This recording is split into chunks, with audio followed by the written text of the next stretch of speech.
So let's just say that, hypothetically, for the sake of argument, that Ben Shapiro failed to utilize facts and logic to support a conclusion. I started off, and I was like, okay. And then I got a little further in, I was like, all right. And then I got to the end, I was like, meh. And then the more I thought about it, the angrier I became.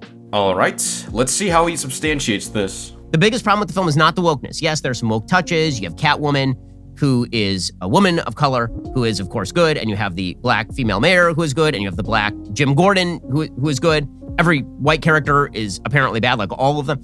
Fine, whatever. I don't really care about that. That's fine. So he really just made the too many good black people argument that Ryan Kindle was laughed at for. There were only a couple good people in this movie.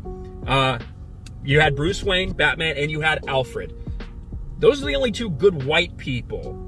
The rest of the three other major players that I would consider like overall like moral good people were, you had Jim Gordon, who's black in this. You had Catwoman, who's not white in this. And then you had the mayor, who's a black woman. Again, very much on the nose for current day Hollywood. Did not like that. Took a little bit off the score for me, to be honest. I think the most obvious counter is that the hero of the story is Bruce Wayne, a white man who was raised by Thomas and Martha Wayne, and Alfred after they died, all of whom aren't depicted as bad people. People really need to stop playing count the minorities when assessing fiction. It's really not a good look to imply that three good black people in a city of millions is too much and therefore worth criticism. You have Catwoman say stuff about white privileged elites, and she makes a suggestion that Bruce Wayne as a child when his parents were killed, he doesn't really have a right to be super upset about that because, of course, he was very, very rich. She literally never says that Bruce has no right to be mad about his parents dying because he's rich. Now, a lot of these lines seem like throwaways for film lefty Twitter. Or that simply reflects her point of view based on her experiences. But the main theme is not a throwaway. The main theme is what matters here.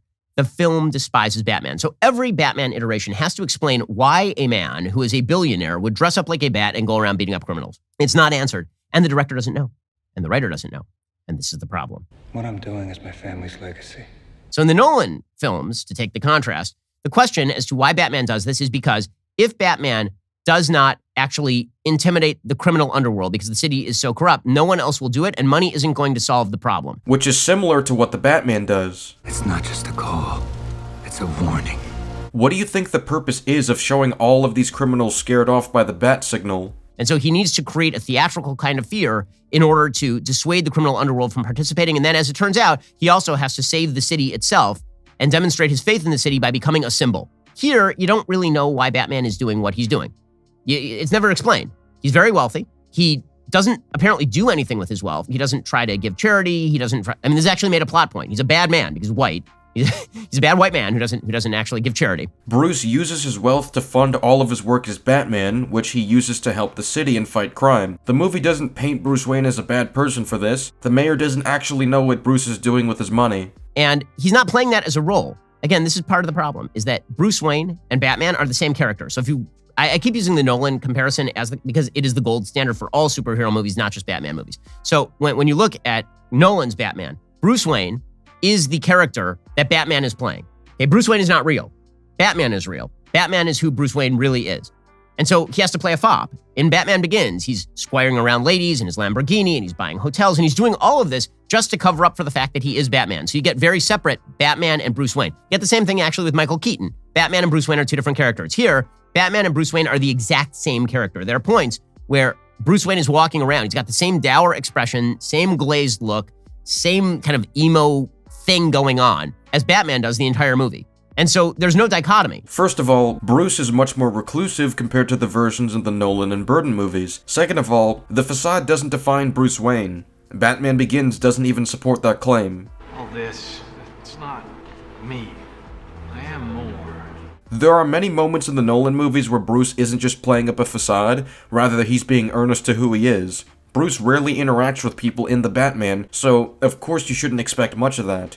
This is consistent with this version of the character. Like, Jim Gordon does nothing except for basically stop Batman from getting arrested a lot. That's pretty much all he does. He's a bad detective. He doesn't do anything. Yeah, Jim Gordon does nothing except help the hero of the story many times, resulting in people being saved. He also provides no examples of Jim being a bad detective, so there's nothing to unpack there. The plot is that all these people get killed. Batman uncovers it. He realizes that his dad was corrupt also, or that his dad engaged in corruption with Carmine Falcone. Finally, we get to the end. Paul Dano does it's such a ripoff of Seven. He gives himself up. He doesn't get captured by Batman. Batman does not prevent a single one of these deaths. Okay, but what do you want Batman to do? You can't complain about Batman not preventing people from dying, then present no examples of instances where he should have been able to save people, but he didn't? Where are the facts? Where's the logic? Batman, in fact, is complicit in one of the deaths by accident. So what's the problem here? He doesn't actually capture the Riddler because he's clever. The Riddler gives himself up by sitting at a diner. He captures the Riddler after having gone through the process of solving his riddles. Then he unleashes a bombing of Gotham that essentially causes the flooding of the city. And Batman goes to the Madison Square Garden, where a mayoral event is now being held for the brand new mayor, who is an uplifting black female who has no other story or backstory, so she's really uninteresting. She's not a prominent character in the movie. Why do we need a backstory for her? Is it because she's black and black people need backstories to justify being good? There comes a point where he's beating this guy, and he's really, maybe beating him almost to death. And he stops, and they take off that guy's mask, and they say, "Who are you?" And the guy says, "I am vengeance." Okay, now this is the theme throughout the film. Ooh, the theme. Okay, so in order to explain why this is a problem, you have to now understand the character of the Riddler. So it says right at the beginning of the movie, "Who is Batman? I'm vengeance," right? He's just on the streets and he's beating people up. I'm vengeance. And then people keep calling him Mr. Vengeance for no apparent reason. Like, we don't know why they're calling him that, because he never actually publicly says he's vengeance. First of all, one of those guys was literally recording this encounter, which could have been put onto social media. Second of all, if Batman is willing to declare himself as vengeance to random strangers that could tell anyone and therefore spread the word, then he might as well be saying it publicly. Batman is beating up this follower of the Riddler's. He takes off his mask, and the guy says, "I'm vengeance." And suddenly Batman sees. Suddenly Batman realizes he can't be vengeance. That's not what he's meant to do. That's a pretty straightforward idea, but I look forward to how you'll misinterpret it. This movie is about how fighting criminality does not actually help innocent people. He says this at the very beginning. He says, "I'm not sure I'm doing any good. Not sure I'm doing any good. By fighting the criminals, crime is still up." The movie never says fighting crime is never helpful. Batman being unsure of if he's making a difference doesn't prove that's the point of the movie. It turns out that Batman has to stop being Batman. Batman has been missing it the whole time. What Batman really has to be is Superman. Batman needs to go into areas like Madison Square Garden and not fight the criminals. He needs to go and lead people with a torch to a slightly safer area. He needs to help medevac people on the top of it. He needs to build Habitat for Humanity. He needs to join Jimmy Carter and build houses for homeless people. That's what Batman needs to be doing. Again, the movie isn't saying that Batman shouldn't fight crime and simply help innocent people like he does at the end. The movie is saying that what your symbol represents is important because that directly impacts the people you inspire. You showed me all it takes is fear and a little focused violence. The reason the Riddler believed this is because he believed vengeance was what Batman stood for. If Batman keeps giving off the impression that vengeance defines his actions, this can inspire people to act on it by getting revenge on those who've wronged them. This is unhealthy because revenge doesn't solve anything or bring justice to any victims, and can become a source of someone's corruption while blinding them from the damage they do to other people. Inspiring hope is better because it actively encourages improving how things are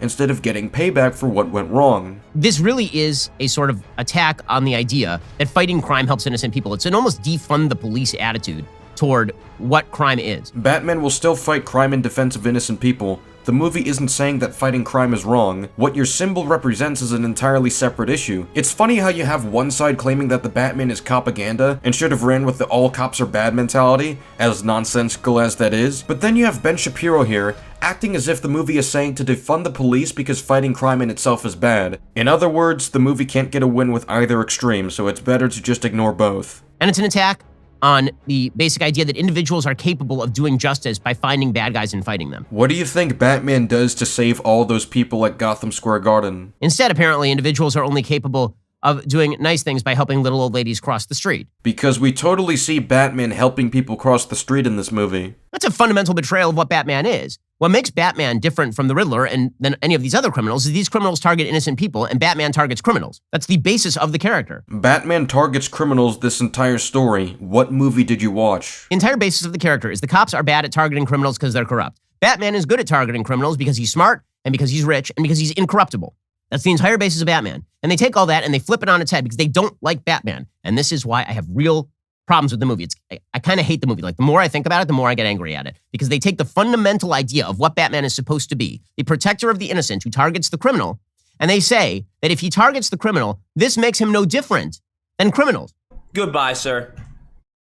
I will not even dignify that argument with a response. Because Paul Dano, who's the Riddler, is also targeting criminals. All the way up until the very end, when they have to just sort of add on this attack on Madison Square Garden and New York Broad Writ for no reason. He has no motivation for blowing up a bunch of trucks and flooding downtown. Like, none. He doesn't explain why he does it. So we're unironically asking why Riddler flooded the city. Funny, because Every Frame a Pound tried making this exact point, which I responded to in my other video. All I'm gonna say is that Riddler is clearly not in it to fight crime and corruption. He's only in this for his personal revenge. He's lashing out against the city for what it did to him, and he wants to be remembered for it. I've been invisible my whole life. They'll remember me now. We spent our lives in this wretched place. Now they will spend their last moments wondering, why? All the way along, he's been saying, I'm exposing the true face of Gotham. Okay, that's a rationale. But what does that have to do with blowing up the city? It means that Riddler was using crime and corruption as a justification for his actions, which covers up his real motivation behind his crimes. They add that on just so that they can create a false distinction between Batman and the Riddler so that Batman can change his mission. So now Batman's mission is not beating up bad guys and stopping bad guys. Now Batman's mission is to be a firefighter. You say you get angrier towards the movie the more you think about it. If thinking more isn't working for you, then let's try thinking smarter about this. Rewatch the movie, and you'll realize that this movie isn't stating that Batman shouldn't be a crime fighter, and that there's a blatantly obvious reason why Riddler flooded the city. Riddler isn't doing this for justice. He's doing this for vengeance. It just feels like such a sellout. It feels like such a sellout of what Batman is supposed to be. Again, it's got a little bit of woke politics, but that's really not the problem. The problem is the broader woke orientation of the film. If the Nolan Batman was about the idea that you help innocent people by fighting criminality and provide an inspiration to people to fight criminality, if that's the idea of Batman, which it is, that's completely thrown on its head here. Matt Reeves, who's credited as both a director and a writer on the film, he does not like Batman, and I can't get over this. How do you give $150 million to a dude to make a movie about Batman when he clearly does not like Batman? When he thinks that Batman is bad? By the way, at the very end of the movie, Catwoman, who at no point has actually demonstrated any sort of moral bona fides. Like, I'm not sure she does a moral thing in the entire movie. She literally helps Batman save people at the end instead of trying to save herself. At the very end, she says to him, why don't you run away with me? And we'll go rob some hedge fund CEOs. And he doesn't say back to her, you know, that's bad to rob hedge fund CEOs. Instead, he thinks about it for a moment. She's like, no, you belong in Gotham. He doesn't think about it for a moment. He gives off the impression that he's not on board with the idea, and she can clearly gather this from his body language. He obviously doesn't approve of this based on his reaction. That's basically the end of his review. I know it's short, but this is straight up the worst review I've seen of the Batman. These points don't work on a fundamental level. Ben Shapiro, if you're watching this, you're welcome to come onto our Disagreement Day streams. We do these streams every week or so on YouTube. We'll even schedule some of these based on specific debate requests. So if you want us to coordinate a stream at a specific time, let us know. This goes for everyone else too, by the way. We can always cater Disagreement Day streams to specific requests to debates. That's all I got for now. Let me know what else you want me to respond to. Goodbye.